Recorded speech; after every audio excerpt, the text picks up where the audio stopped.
Recording in progress. Oh, with a smiley. Yes, so let the hijacking continue. And I wasn't so sure about after that news, but maybe this is what we need. This So, is what we need. um, Absolutely.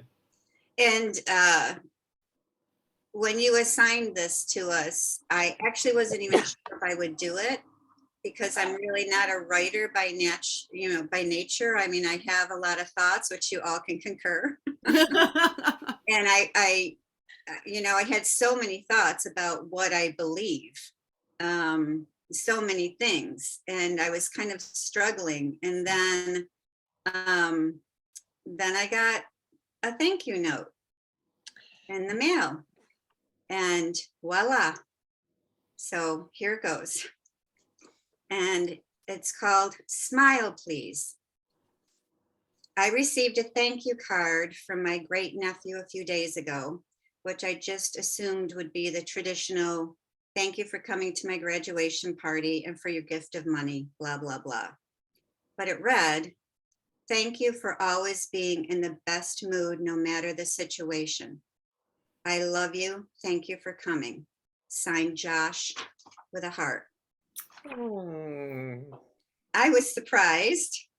I laughed out loud. And then I tried to relive the weekend of his graduation party and remember why he would write such a thing. I did come up with a few situations from that time, but also recalled that when my family is together, which isn't often, there's always some kind of drama, real shit show drama, especially when certain people are involved. Maybe he has witnessed and observed over the years, which brings me to realizing that I believe having a sense of humor and a desire to be happy has kept me slightly more sane than the alternative. Well, and maybe a little wine to go along with it. Sure, I have had my not so humorous moments, but at this stage in my life, I like being happy over sad, angry, or depressed, and tend now to laugh off the situations that arise that I could easily get upset about. It's just not worth my energy and doesn't really matter in the end. Live and let live and smile. Oh, Oh. that is so sweet. Thank you. That was beautiful. And the smiley balloon to go with your essay. Smiley balloon, yes.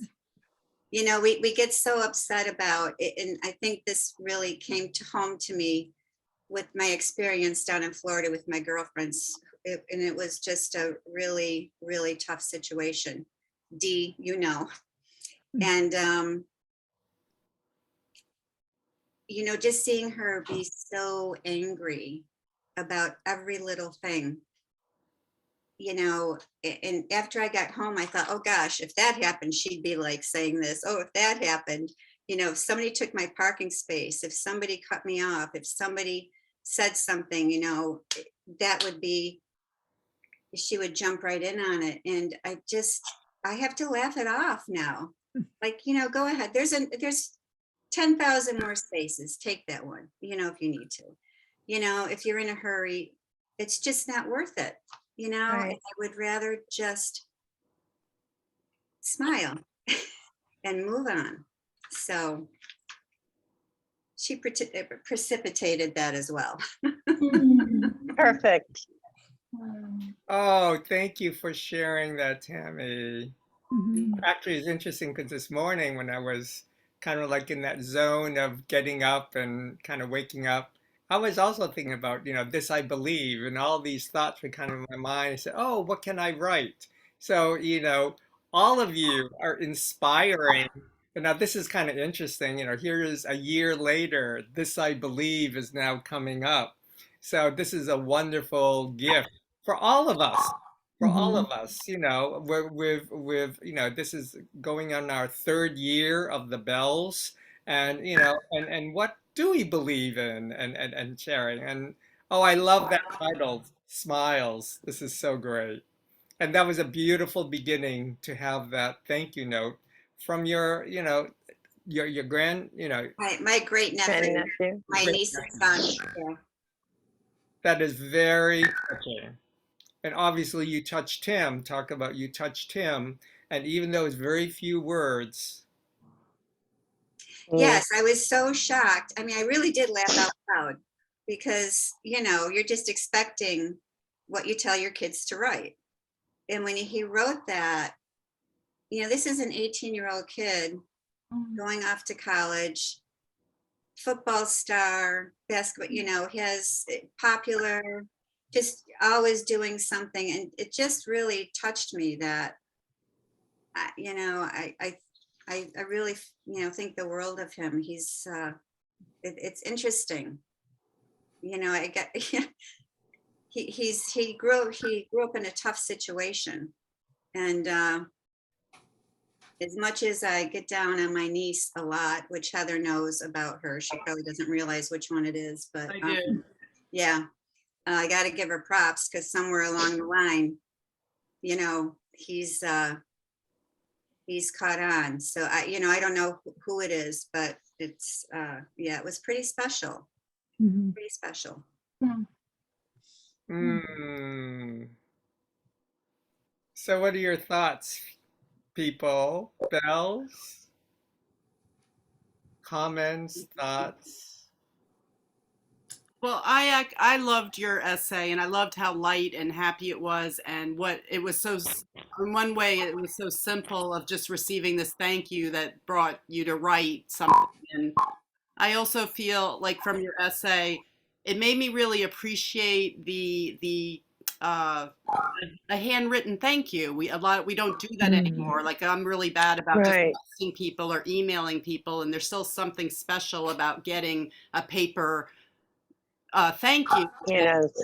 From your Yes. essay, it's also shown that how just a few words can touch the soul and what that really meant to you. And Yeah. so it makes me want to continue we try to get handwritten thank yous out, and we always have the intention of doing it, but don't always get it. And just to your story made me realize how important those little thank yous are and what they could mean and how they can touch someone. And Yeah. I think you're right about choosing to smile and choosing happiness over sadness. Of course, we have to go through our emotions, and it's okay to be sad or to be angry, but it's not okay to stay in that state like your friend in Florida. And so for Right. us to move beyond that and to choose to smile, and how a smile, I'm sorry I'm talking so much, but it brings up a story It's in okay. East Hampton that RD and I, one of our favorite bakeries are out there, but I really tried to stay on my program and eat healthy. And the whole trip, we didn't go to the bakery until the day before we left. We decided to go. And they had a rush, and she said they were packed and they sold out of almost everything. So there really wasn't much for us to get. And we did get some rolls for, our lobster. And then as we were leaving, she said, "Oh, would you eat this if I gave you this croissant?" And we were like, "Yeah, but you don't have to do that. That's fine." And she goes, "No, I want to." She said, "You're the nicest people that have come in here all day." And she said, "We were so packed and people just feel so entitled and they're so rude and you guys are always so nice. So I would like to gift you this." And I don't know why that story. And on another cosmic note, RD just got a birthday gift. Oh my gosh. Mm. No kidding. And that's the name of Wow. your. My great nephew's name is Josh. Yeah. That's amazing. Yeah, that's so cool. I'm gonna have to get those. Yeah. I'm gonna have to send them up to his college dorm. Yes. Yeah.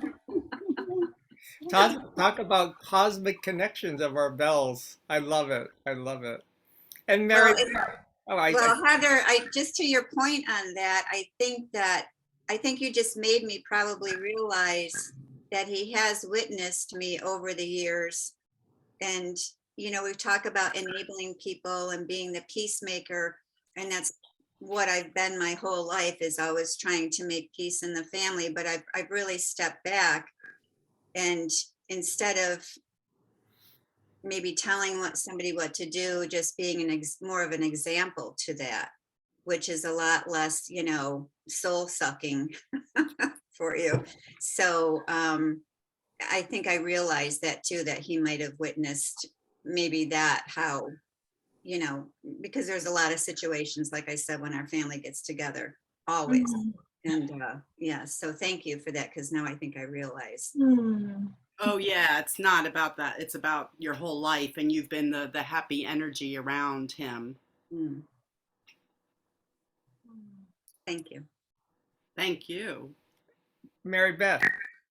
Well, if we were in a classroom, it wouldn't be my dog ate my homework. It would be, oh, Peter took my report. Because literally everything that came out of your mouth, it was so just a testament to, like, it resonated strongly. I wouldn't really do that, Heather. So, but and I was just thinking about that this morning about, I'm the single aunt with none of my own, without my own children, and the impact. Like, I have nieces and nephews, and then I thought, well, I don't have any impact, and I don't matter because I'm this or that. And I thought, well, wait a minute. I remember as a young person, the people that impact us are the adults, are the teachers, or the favorite aunt, and there's certain memories that you just hold.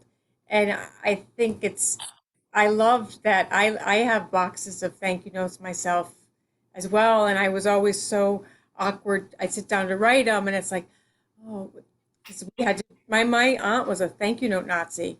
I mean, she would just, got in trouble, and they always had that same formulaic thank you. We had a lovely time. Da, da, da, da.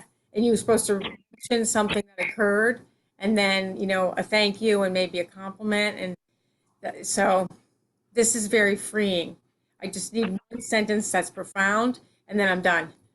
No, but no, it's just such a testament to, you, and also this idea of receiving. I love receiving mail, and the idea that it could brighten someone's day, even if it's not long.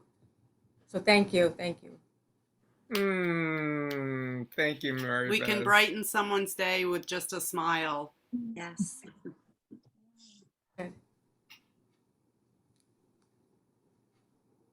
Linda.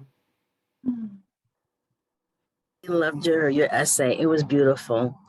It was beautiful, very touching, and very similar experience with my nephew. He's 29 now, but it was 2015, 2014, I can't remember. I was in transition. I was staying by a woman's house in Brooklyn and just going through a lot, and was even intending on moving. I think it was 2014. I was intending on going to move to California.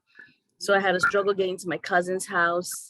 It was, long story short, I never made it to my cousin's house for Christmas in New Jersey. And I really, really wanted to go that night. I was arguing with my mother. I had pies in my book bag, and I had to schlep back down to Brooklyn. And I had a card for my nephew Pauline. And I didn't open it at that time. And I wish I did, but now I opened the next day, and I just really cried and cried. He said the similar thing that your nephew said. He said, Tanti Linda, thank you for showing me the world. I always see it through your eyes, and you have this wonderful disposition, even though sometimes it may not be a good time for you or something's happening. You always have a smile on your face. You always have a great disposition. I still have the card. It's in my drawer, and it was a cute little Christmas card, very thin with Santa Claus on it. And I was like, oh my God, just to know that, you never know the impact you have on young people, on children and everything. They just watch you. And I never sang to him or anything, but he just saw that. And that really cheered me up. That meant a lot to me. I cried. That just really touched my heart. He's such a wonderful boy. And that just really, to this day, I always remember that. So just as you're reading that card, I remember the feeling of, wow, it was very special. Very special. So thank you, Tammy. You're welcome. I can see where he would write that to you. Definitely. Comments, thoughts. Leticia. Tammy, I just love how this came together, because on one hand you have your friend from Florida who's always complaining and, for lack of a better word, maybe a dense energy that brings you down. So you've lived that for, I guess it was 2 weeks. And then this small note, sorry? 1 week, but it seemed like 2. Okay, and 1 week, but it must have been like constantly, there. And you received one little note, beautiful, short note from your young great nephew. And this rebalanced everything. And I love it because One little Oh,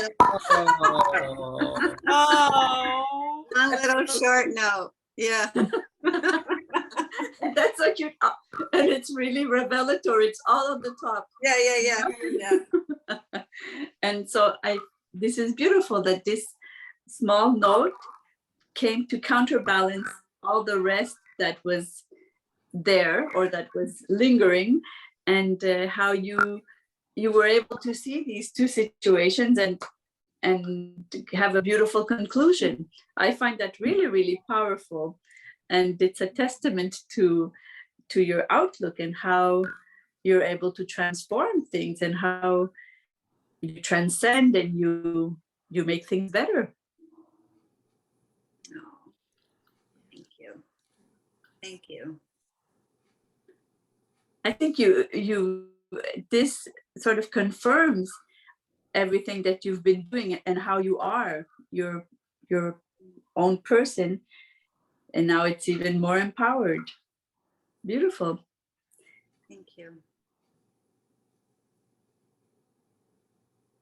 comments, thoughts.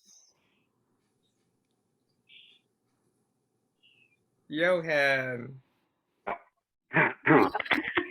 Before I raised my hand. Thank you, Tammy. This was a wonderful essay. I know you have a sense of humor, and I love your great smile. And a smile is always very infectious, and this is a kind of very good infection.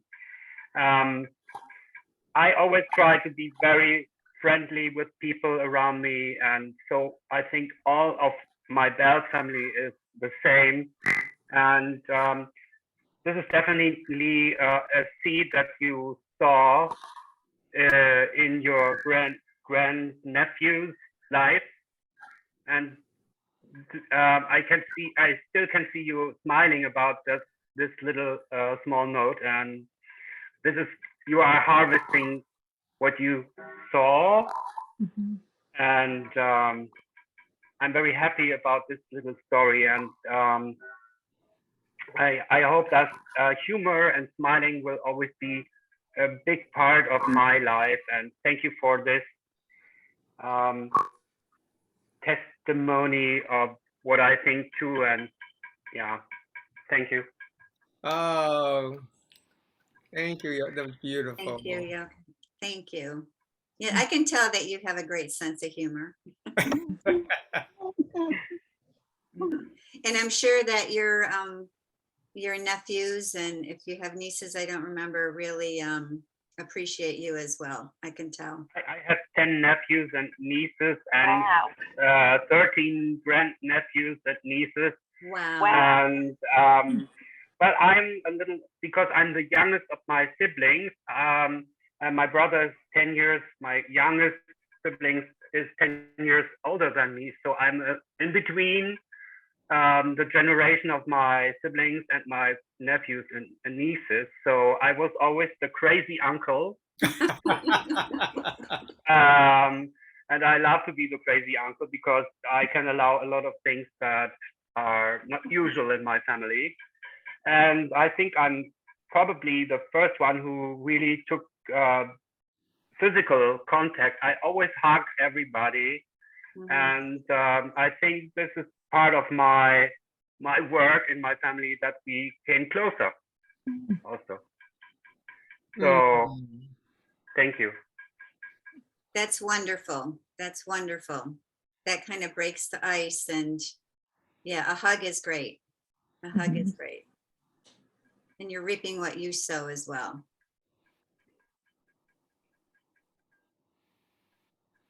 That's great.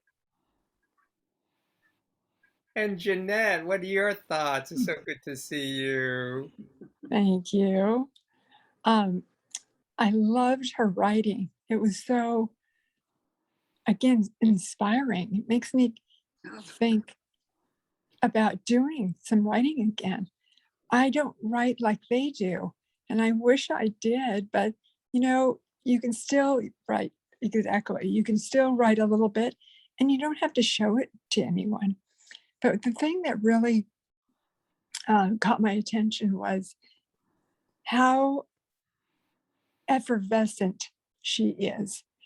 Um, she's the smile on her face, even the tilt of her voice. It's all very, very positive. Very. I wish I had that. You know, again, I I'm trying to get more positive, and I realize that I don't do that. I go straight to the negative, and the bells is really showing me and teaching me that being positive is not that hard.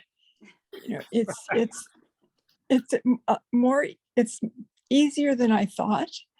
Um, and so I'm going to keep practicing my my to not to eliminate my negativity, but to raise my positivity.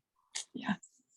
So I'm learning so much when I am able to attend the bells. It's really mind blowing for me. Oh, I'm so glad Mhm. you're part of it, Jeanette. I Thank really am. you. Thank you. Well, actually, I wanted to share something just kind of riffing off of Jeanette. Yesterday, Allison Waring, the memoir coach, she made the announcement of the long list of the memoir awards. And out of 378 submissions, 31 people were listed. But the one Wow. Allison mentioned was that even though you're not on the 31 people listed, she says, please, you are a fabulous writer. So I just want to share that to you, Jeanette. You are a fabulous writer. And then she mentioned, and she actually sent a website of all the famous people who were rejected, like Agatha Christie or, you know, J.K. or Rowling. J.K. Rowling. I mean, they were rejected. Even I don't know. She The mentioned Little Women. the little Louisa Alcott. Yeah. You know, she was told you can never Wow. write, just remain to be a teacher. You know, things like that. So so in spite of you can write. We all can write, Right. and it doesn't have to be a you know $1 million publishing event, but we all can write and share our stories. And I think Hmm. this is what the bells is sharing our stories. And I'm Hmm. just so appreciative. And yes, positivity is so simple. Just turn to be positive. And doesn't mean your entire life is positive, but we can at least make a choice. And actually, this is a very good choice. Yes, we had a very sad, beginning, but now we chose to let's uplift our souls. And it is a Mm. blessing for Elena. It's a blessing for all of us to be here and to share. And and life is it's a journey. It's the waves, and the waves ebb and flow, and here we are. Yeah. Thank you. And Jeanette, Mhm. like I said, writing does not come naturally to me at all. So even speaking, public speaking scares me to death. And I always feel like I'm stumbling over my words, even when I speak with my friends here. So, but what really made my hand move was it was just like it from the heart, something that just touched me. I think Yeah. I was thinking too hard about it. And Mhm. then all of a sudden, this just poof, it was there. I had to let go of being hard on myself and really thinking I had to do this and so on. And to Heather's point too, we need to validate our feelings, and then we have a choice whether to stay there, in that darkness, or to move on. And it's not easy. I mean, I've been doing this for 64 years. It's getting a little easier now because I don't really give a shit what anybody says anymore. But, and that's the great thing about getting older. So, you know, I just need to have tons of money so I can be eccentric and just be crazy, right? Instead of crazy. And then my life will be complete. And drape yourself in Fortuny fabrics. That's right. And just walk around. That's right. Just, oh my gosh. That's okay, people. That's the way I'm not, this is a bad, I shouldn't say it, but that's the way I want to go. Wrap me in the Fortuny fabric. But yeah, so just let it go. You know, that's what happened to me. I just kind of let it go, and then it came to me. Oh, You'll be fine. Thank you. Sue. Yeah. Sue, so good to see you. You're driving around. I can't believe it. Hi, yes. I got a call at 6:30 this morning from my son. Can I come and wait for groceries while my daughter-in-law took the baby to have her first vaccine? So unfortunately, I missed Tammy's reading. I'm looking forward to hearing it later when you send out the link. But somehow I feel like I get the gist of it. I think we don't ever really know how we impact other people. And when we get a thank you note or a pat on the back or a hug that says, oh, you've been important in my life, it changes things, it shifts things. And, you know, it's easy for us to focus on whatever may be happening to us personally, because it's always right there. But it's much harder to separate sometimes. And so to Jeanette, I'd just like to say to you, you're bigger and stronger than anything that's happening to you in the here and now. You may have a problem that is insurmountable in terms of, you know, the outcome, but you're not at the outcome yet. You're still very much alive and with us. And so it doesn't matter how you write. It's more about the writing. It doesn't matter what you say. It's about where it's coming from in you.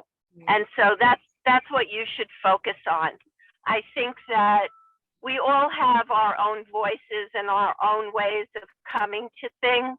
I remember, I think at RD's birthday party, I think I mentioned that sometimes I like to go first to kind of get it over with, because I feel shy about what's going to come out of my mouth. And frankly, I have ADD and I don't medicate for it anymore.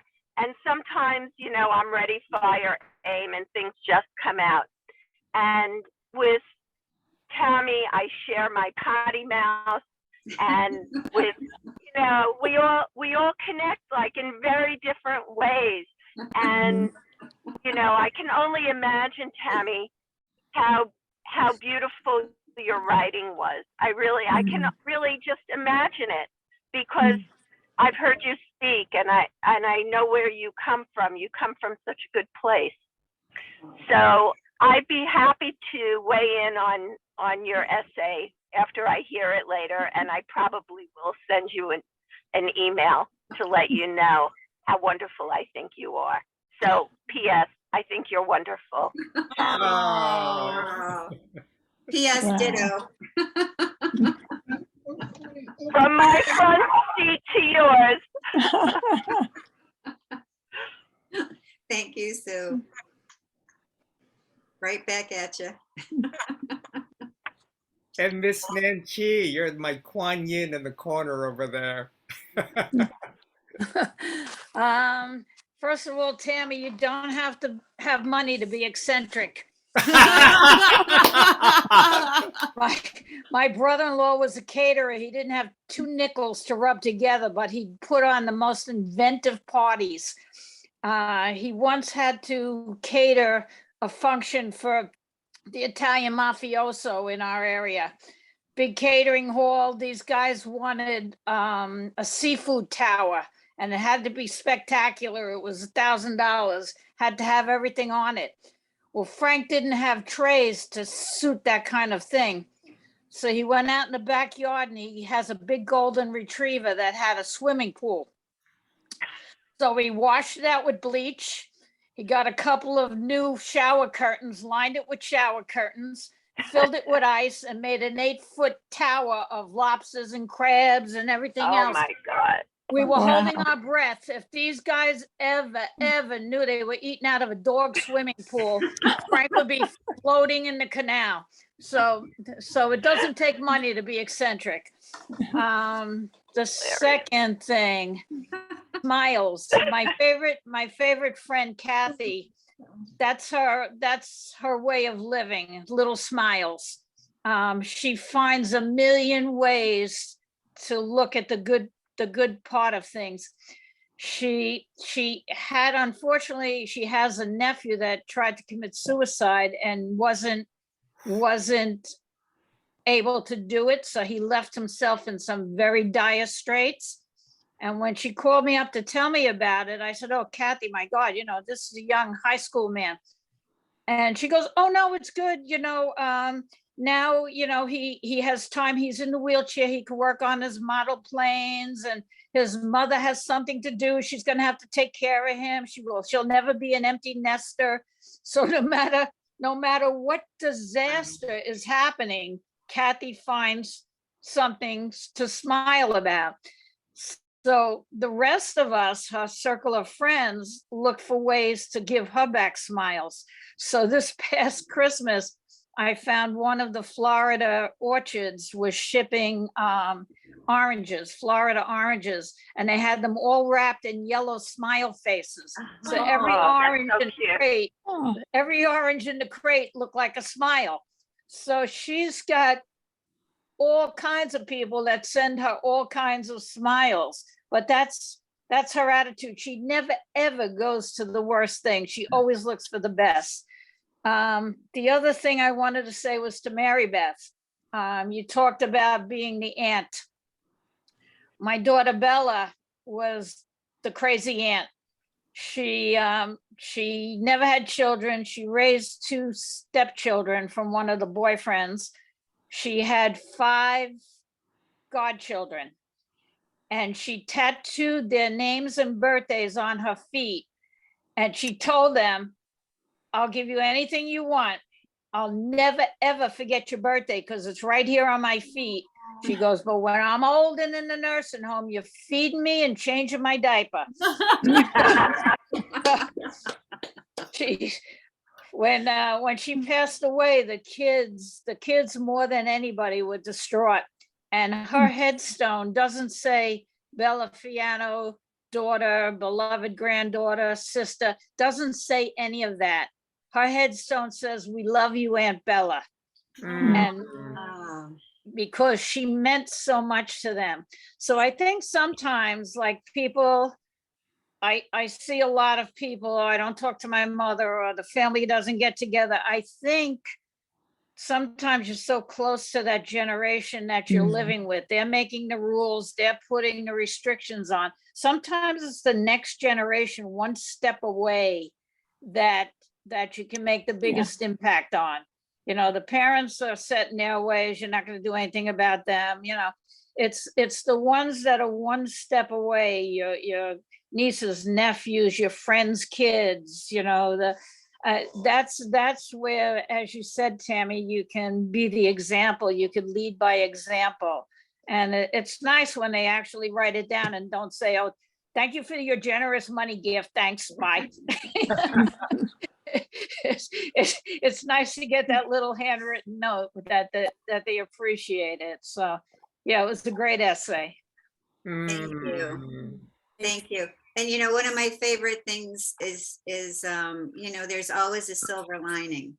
And we are a silver lining of the pandemic for sure, right here. And there's so many in my life, there's just countless examples of that. So yeah, I agree that the next, that generation are the ones that we are making an impact on, because everybody else is already, you know, they're they're long gone. Yeah, you know, way over my head. Oh, thank you, Nancy. And Reverend Barbara. It just feels good. It just feels so, so good. The energy of it while you were reading, it just feels so, so good. I think it's just really, really beautiful that you wrote it from your heart, and you are a grand aunt. Great aunt. A great aunt. Great aunt. That is just so, so beautiful. It really is. You know, sometimes, a lot of times, most of the time, it's the small things in life that are really so powerful, so incredibly beautiful. And that's how that was. It was just so lovely and beautiful that you read the note to us. And then your essay, that's just so really beautiful. Usually when people say thank you, it does come with a smile. And they say that a smile is the most beautiful garment that you can wear. And I loved it, and I love you. And the whole time you were reading, and I still do, I feel it in my heart. I really do. It's beautiful. A thank you can be like a prayer. Let me read this. If the only prayer you ever say in your entire life is thank you, it will be enough. It will be enough. Beautiful. Thank you. Thank you. Lovely. It's really, really beautiful. And what is Jeanette? I just want to add to what everybody else has said. You know, if you don't, and it's simple, if you don't compare yourself to others, you will find your voice. You will find your voice. Just don't compare yourself. You are unique. And so write from your heart, and don't worry about what everybody writes. Just write from your heart, just like Tammy just did. Thank you. Thank you. You're welcome. And Miss D. Hi, I did it. There you go. Tammy, it was wonderful. It was so beautiful, so sweet. You know, and what a gift he gave you, you know, that you had that influence on him. It's so beautiful. I came from a family where it was always a shit show, like dinner, any kind of an occasion. It was just, you know, always something awful. And I was lucky enough to have my grandmother living in the house with us when I grew up. And a lot of times she would just grab my hand and go, come on, Dee Dee. That was my nickname, my childhood nickname. Come on, Dee Dee. She goes, let's come in my room. Let's get away from all this. So she would take me into her room, and we would escape, you know, the lunacy. And the first time I remember saying no to the lunacy, I was in my, gee whiz, I had to be in my early 40s. And my mom had moved to Florida, and she was having Christmas, and all the siblings were going down for Christmas. And like the thought of it just filled me with terror, you know, like, oh my God. And I'll be trapped in like Florida. I won't be able to get out, you know, like with these lunatics, what will I do? And I had the kid with me. And I finally, I decided, you know what? I have the excuse of just having moved and not really having a lot of money. And I just said, no, I said, we're not going to make it. We can't make it, you know, and we're really sorry, but we'll be there. And of course, everybody was, you know, frowning on me and stuff. And wouldn't you know, it turned into a physical brawl. It was horrible. I'm laughing now. And it's only so I don't cry, because it was so horrible. And I was like, wow, I made the right decision. I'm so glad that I didn't do that, that I didn't go. And what a smart decision that was, and how grown up of me. All right. You know, like, fuck those assholes. You know, like, Who cares? So, and my mother even say later, you were so smart not to come. You were so smart not to come. I'll go, yeah, you're not kidding, Ma. So I helped raise a very dear friend of mine's daughter. A couple of days a week, I would go, and she was working, and I would go stay with her all day while her mom was a therapist in her little office in her house. But her mom didn't have great maternal skills, even though she was a great mother and she took great care of this child on most levels, but she didn't have like that warmth or whatever. And she and her husband would fight constantly and argue right in front of the child. And the kid was very sensitive, like a highly sensitive kid. She didn't even like to, like when she was a baby, like touch a dry leaf. She couldn't do it, like anything like crunchy or abrasive, like she just couldn't manage. So whenever they'd start up, she'd look at me and I would look at her and go, come on, let's go. I'd take her by the hand and we would disappear into her room and she'd go, they're fighting again. I said, I know, aren't they ridiculous? Oh, forget it. They'll get over it.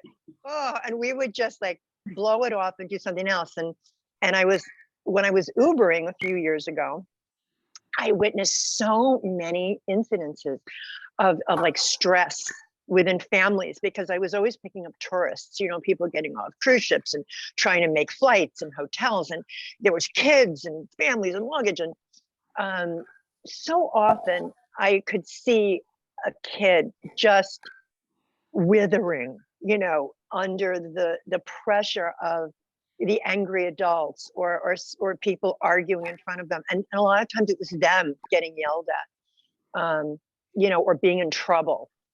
And I would always make sure that somehow I would catch this kid's attention and go like that. Like, like, don't worry about it. They're assholes. You're the smart one, So yeah, I mean, it's a beautiful thing to finally realize, because when you grow up in a crazy family, you're part of it. Like for years, I just was kind of in the middle of it. But to know that you had that influence on somebody. P.S. That little girl who I helped raise, her mother and I are no longer friends. We were friends for 40 years. We no longer speak.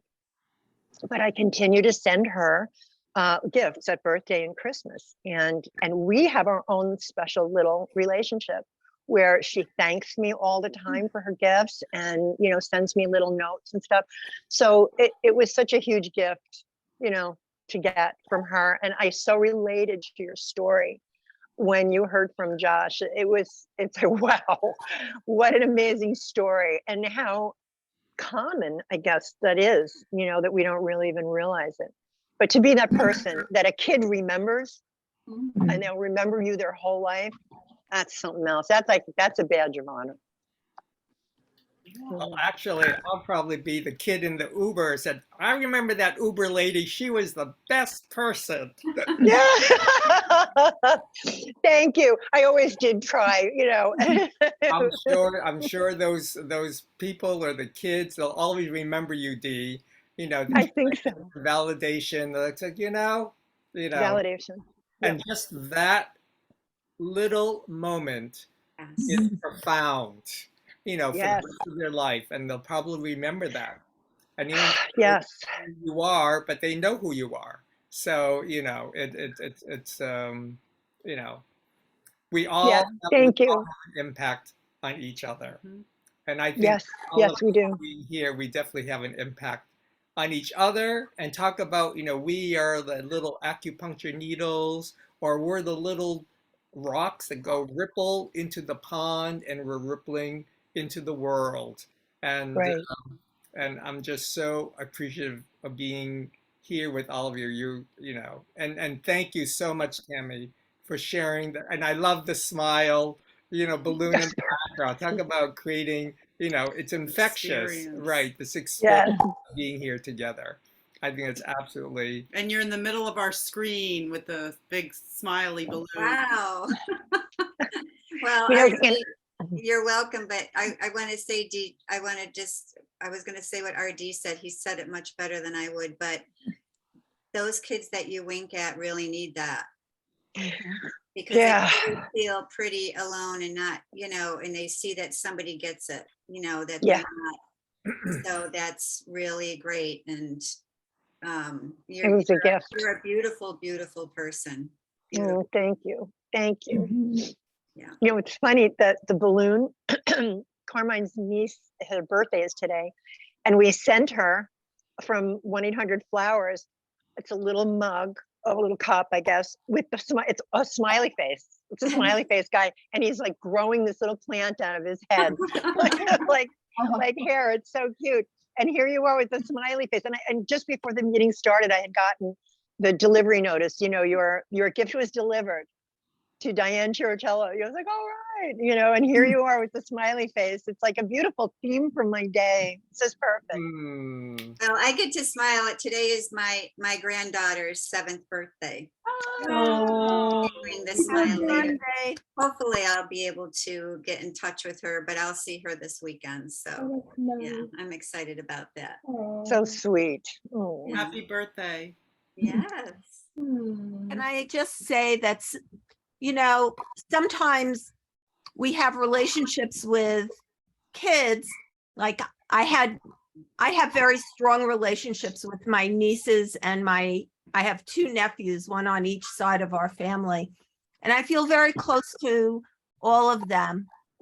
But the thing that's so important when kids are in families that are dysfunctional, and there's a grown-up who is trying to at least connect with them to whatever degree you can, it helps them to realize that they aren't nuts like everyone else. Right. And, because they feel like something is wrong with them. Maybe they're not getting it when everybody else is like in chaos and crazy and angry and nasty and whatever however the adults in the room, quotation marks, are behaving. But the reality is they don't necessarily have a role model to show them, no, this isn't normal. This is normal. Right. Whatever normal is. But, so I congratulate you, Dee, for doing that. And, Thank you. and, it makes such a difference. We all have a glass, right? And, the saying your glass is filled halfway. Is it half empty or is it half full? I would always suggest go to the half full, because at least if you think that way, it'll pull you up in that direction. Right. Right. So I agree. That's another saying. My glass is half full, when somebody's is half empty. But when you said dysfunctional, that's another. When my cousin, who is like my sister, cousin Linda, who you've all been praying for, thank you, and is going through her stuff, when we would get together, we would say, we put the fun in dysfunctional at our family gatherings.